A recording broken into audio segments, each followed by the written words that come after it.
So the question is, how do we get rid of a habit that we are struggling to get rid of?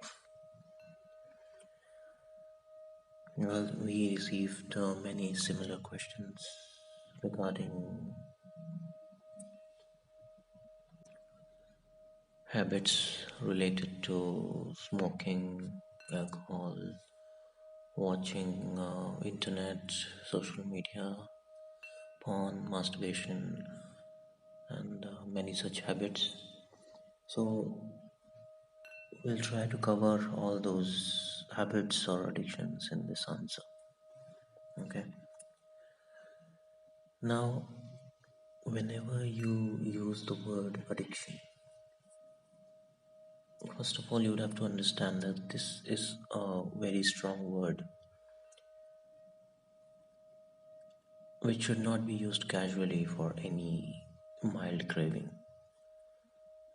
When you say I'm addicted to this, any particular habit, it implies that you have become so dependent on something that you cannot live without it anymore.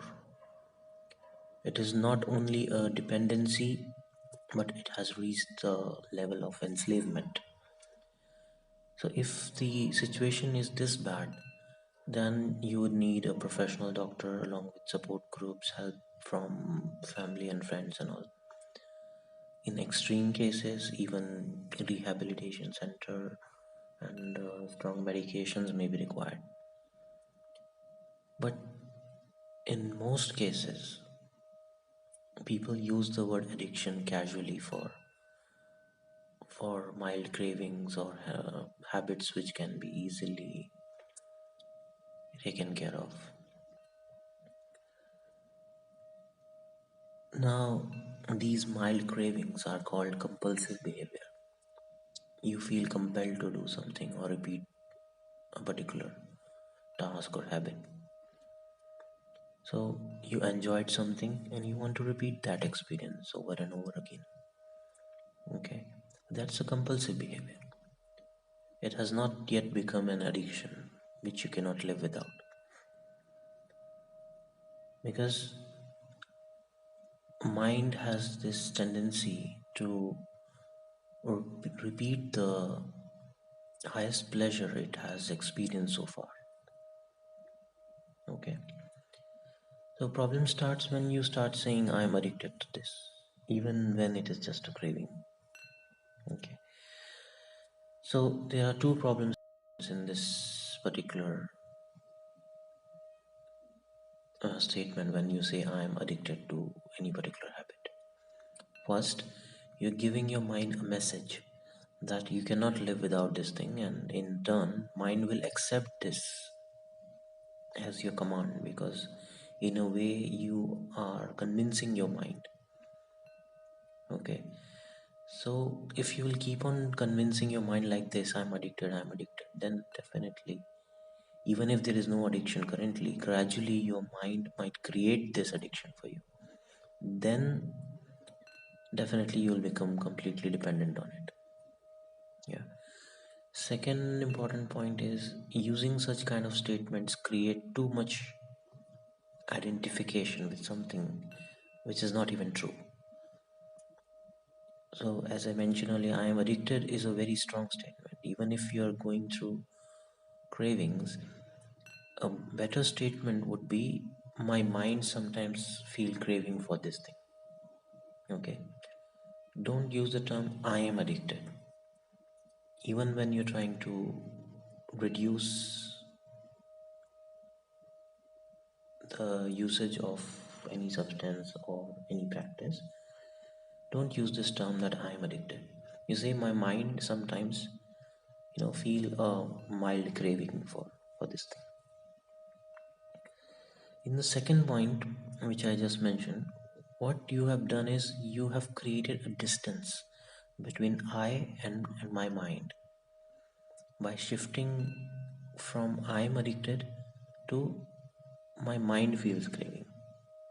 Okay, you have shifted from I am addicted to my mind sometimes feel this craving. So instead of giving your mind a wrong message that you have become addicted already, you're sending a message that it's just a craving which only happens sometimes. Now, why this is important? Because by calling it an addiction in the first place, you're already accepting your defeat against an illusionary enemy which is not even real. Some people do the same mistake by saying, I am depressed. They keep on repeating such strong statements every day, like a mantra or affirmation, and this would make it very easy for the mind to manifest it in your life. So be very careful in what kind of statements or affirmations you're using, what kind of message you are giving to the mind. Okay. Now the question is how to deal with cravings. I'm sure most people would have already tried suppressing their cravings, but it does not work that way, right? Because suppressing your cravings would enhance them.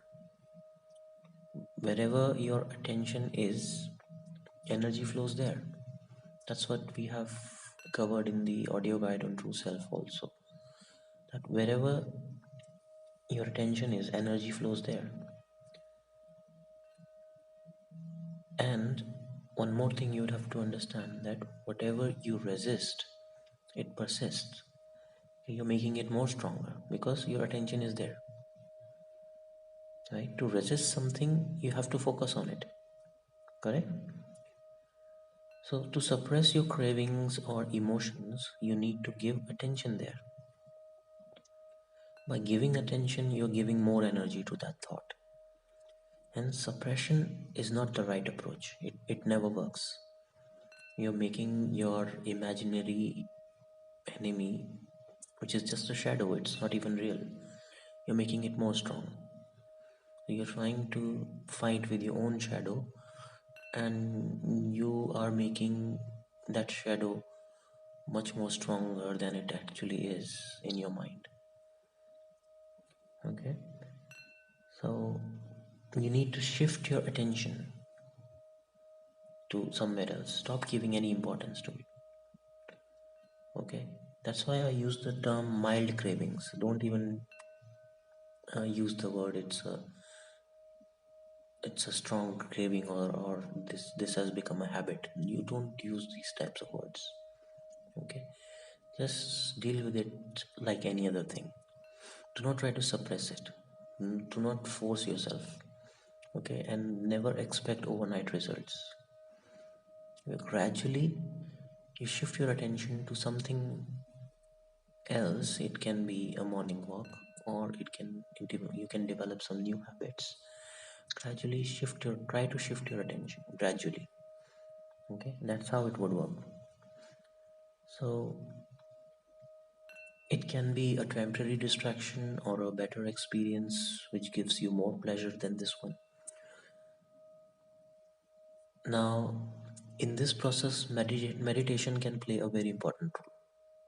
Okay, because if you manage to really enter a meditative state, then the bliss which you will experience will be much more pleasant than what you have experienced so far through outside objects or habits. So it will become much more easier to shift your attention to an experience which is way more intense and pleasant than, let's say, smoking or any other habit. Okay, because meditation helps in creating a distance between you and your mind. So this is another aspect, that it creates a distance, and it will be easy to understand.